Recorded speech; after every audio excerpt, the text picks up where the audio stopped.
पुल पे हम जिस रास्ते पर हम खड़े हैं, इस रास्ते से हम आपको यह दिखाएंगे कि जो ओबरा में रेणु नदी पार करने के लिए जो नवनिर्मित जो पुल है, उसका उद्घाटन अभी नहीं हुआ, उद्घाटन होना है। और इसका पूरा कार्य लगभग हो चुका है और यह इस पुल का उद्घाटन जल्दी ही होने वाला। कौन ग्रामीण होते थे उनको इधर आने में बहुत दिक्कतें आती थी, क्योंकि जो उधर का रूट था वो लंबा था, और अगर रूट लंबे रूट से नहीं भी आते थे तो फोर व्हीलर आने में बड़ी दिक्कत होती थी। तो उसका बहुत बड़ा कहते हैं कि उस समस्या से उस क्षेत्र के ग्रामीण लोगों को यह जो नवनिर्मित पुल है और यह मार्ग है बहुत राहत देगा।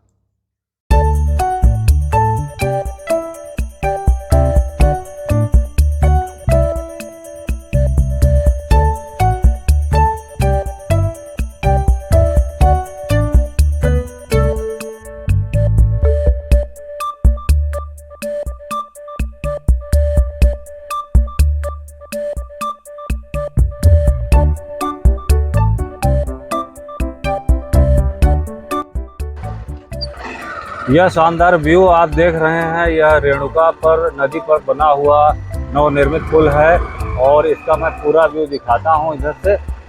यह पुल अपने आप में बहुत बड़ी आवश्यकता थी नदी पार उस लोगों के जीवन में परिवर्तन लाने के लिए, क्योंकि काफ़ी समय से उधर के जो भोले भाले ग्रामीण लोग हैं जो काफ़ी समय से यहाँ जी रहे हैं, और जबकि इधर नदी के इस पार विकास असीमित हुआ है, बहुत विकास हुआ है, लेकिन नदी के उस पार विकास अगर आप जाके देखेंगे तो आप आश्चर्य पड़ जाएंगे कि यह ओबरा के उस पार का इलाका है।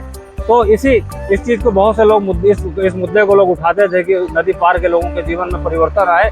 तो और ये आवश्यकता भी थी बदलते समय में, जहाँ पूरे देश का विकास हो रहा है, जहाँ बड़े बड़े वादे हो रहे हैं, तो वहीं माननीय योगी जी के कह सकते हैं कि सरकार के द्वारा इस पुल पर भी विचार किया गया, और इस पुल का शिलान्यास के साथ साथ इसका देख रहे हैं आप निर्माण भी हो गया है।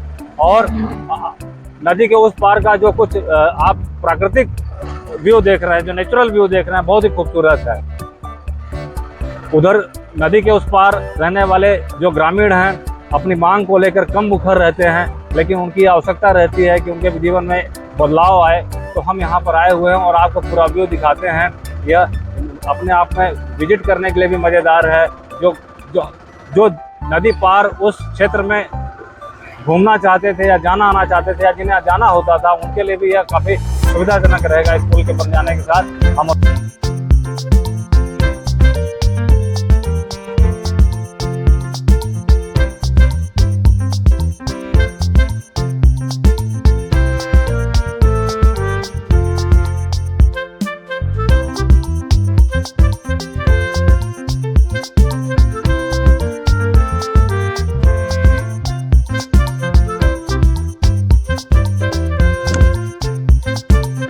Hello friends, welcome back to my channel info highway India.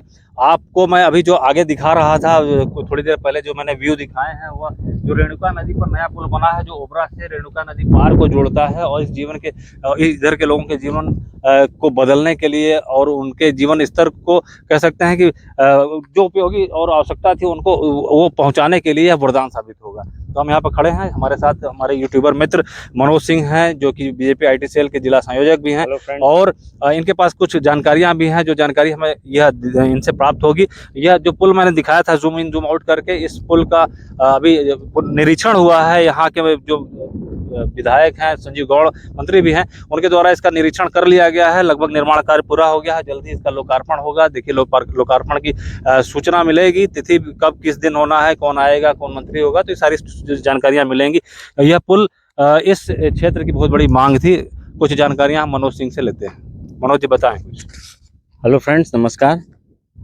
हम सब आपको ओबरा नगर में लेके आए हैं। ओबरा नगर से जो पावर हाउस बन रहे हैं ओबरा में, power house ATPS A, B, C और D के लिए प्रकल्प तैयार हो रहा है। फिलहाल हम अभी इस पुल की बात करेंगे। तो ये पुल जो आपको सामने दिखाई दे रहा है, ये पुल ओबरा नगर और ओबरा में पश्चिम क्षेत्र में जो ढेर सारे गांव हैं, उन गांवों को जोड़ने के लिए ये पुल है।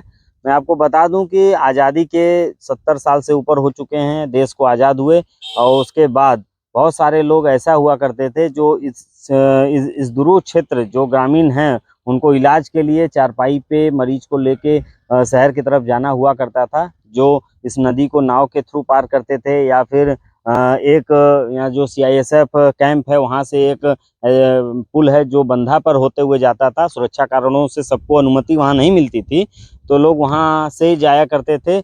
मगर अब इस पुल के बन जाने से यहाँ के ग्रामीणों को और यहाँ के जो आदिवासी गिरिवासी हैं उनको सुविधा मिलेगी इस पुल के थ्रू, एम्बुलेंस के थ्रू अपने मरीज को शहर तक ले जाने के लिए, और शिक्षा के लिए बच्चे जो है इस पुल का इस्तेमाल किया करेंगे। तो मैं आपको बता दूं कि ये पुल जो है यहाँ के जो पनारी है, कड़िया है, कई सारे ऐसे टोले हैं जहाँ पे बहुत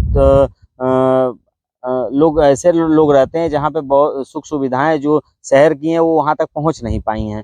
कई हम इस समय विद्युत नगरी में स्थित हैं, मगर यहाँ पर हम देखते हैं कि कई गाँव में ठीक से विद्युतीकरण अभी नहीं हुआ है। फिलहाल उस पर कार्य चल रहा है। माननीय योगी जी और मोदी जी के नेतृत्व में यह कार्य हो रहा है। और कहें तो ग्रामीणों की स्थिति ये है कि जो एकदम मतलब अंतिम व्यक्ति है, अंतिम व्यक्ति तक यह सुख सुविधाएं कैसे पहुंचें, उसके लिए यह पुल का निर्माण किया गया है। सारी सुविधाएं इस पुल के थ्रू इस गांव तक आएंगी और गांव के लोग सुविधाओं से लाभान्वित होंगे। अब मैं इस पुल के नज़दीक में एक प्रोजेक्ट सी के बारे में बता दूं कि जो पावर हाउस सी जो अभी बन के तैयार हो रहा है, जो लगभग 1300 मेगावाट की यूनिटें हैं। प्रदेश भर को यहाँ से बिजली मिलेगी, सस्ती बिजली मिलेगी। और आपको चिमनी दिखाई दे रही होगी जो वाइट रेड के शेडेड में जो चिमनी है, ये प्रोजेक्ट सी की चिमनी है। उसके बाद उधर वो 4 चिमनियाँ हैं। प्रोजेक्ट ए की है, फिर वो प्रोजेक्ट बी की है, यानी कि ATPS, BTPS और ये CTPS। अब हम DTPS की बात करेंगे। तो अब इसके उत्तर साइड में NTPC और उत्तर प्रदेश सरकार के आपसी गठबंधन से ये प्रोजेक्ट डी बनने जा रहा है। और मैं बता दूं कि सुपर क्रिटिकल पावर हाउस ये होगा, जो प्रदेश का नंबर 1 पावर हाउस होगा। जो अभी तक इस तरीके के पावर हाउस उत्तर प्रदेश में नहीं है। जो ओबरा को सौगात मिली है माननीय योगी जी के द्वारा, वह जल्द ही अब बनने की प्रक्रिया चालू करेगी सरकार, और इसमें NTPC का पूरा सहयोग रहेगा। तो इस तरीके से यहाँ का विकास हो रहा है। और इस प्रोजेक्ट A और B और C के लिए यहाँ SDM बना हुआ है, जहाँ पर कचरा आता है, ताकि यह रेणु नदी दूषित ना हो, प्रदूषित ना हो, इसके लिए यहाँ पर वेस्टेज जो है रखा जाता है। यहाँ पर इसमें कहा जाए तो प्लांट का जो वेस्टेज है, राख है, केमिकल है, और उससे संबंधित जो भी चीज़ें हैं, टेक्निकल चीज़ें हैं, वो सारी चीज़ें यहाँ पर इकट्ठी होती हैं। और इसका इस्तेमाल हो सकता है भविष्य में जो है सरकार पानी सूखने के बाद इस राख का इस्तेमाल सीमेंट बनवाने में, या हो सकता है ईंटें बनवाने में करे। फिलहाल ये नदी दूषित न हो, इसलिए यह प्रकल्प तैयार किया गया है। और इस पे भी काम शायद चल भी रहा है। मैं देख पा रहा हूँ उस JCBयाँ काम कर रही हैं, शायद वहाँ इस बांध को बांधने का काम हो रहा है। इसको अगर हम सीधे कहें, हम आम भाषा में, तो एस डैम इसको कह सकते हैं। एक तरीके का यह डैम है जिसमें यहाँ का एस जो वेस्टेज है यूनिटों का, वो यहाँ आके इकट्ठा होता है। फिलहाल और जानकारी के लिए हम चलते हैं विवेक जी के पास। लीजिए विवेक।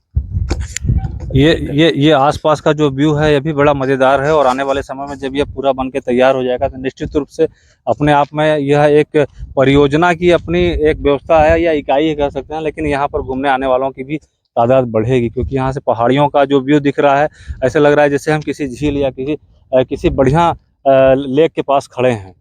वैसे तो यह कोई झील और लेक नहीं है, और दलदली है, और इसमें राख जो पावर हाउस से निकलता है उसकी बहुत भारी मात्रा है। और इसके अलावा आप हमारे पीछे देखिए जो व्यू दिख रहा है, ये काफ़ी शानदार है। तो फ्रेंड्स, हमारी एक कोशिश थी कि हम आपको ये जो नवनिर्मित पुल है जिसका जल्दी ही उद्घाटन होना है, इसके विषय में कुछ बताएं, कुछ दिखाएं। तो हमारे द्वारा यह रिपोर्टिंग की गई है। आप इस संबंध में कुछ सुझाव देना चाहते हैं या कुछ विचार अपना कोई बात शेयर करना चाहते हैं तो आप निश्चित रूप से हमसे कमेंट सेक्शन में चैट करिएगा। फिर मिलता हूँ कुछ ऐसी मज़ेदार रिपोर्टिंग के साथ, कुछ सोनभद्र के कुछ नए लुक के साथ। आपने सोनभद्र नहीं देखा तो यूपी नहीं देखा, या मेरा लोगो होता है, तो मैं आपको सोनभद्र दिखाऊंगा कुछ इसी तरीके की मज़ेदार जगहों के साथ। तब तक के लिए धन्यवाद, नमस्कार, वंदे मातरम।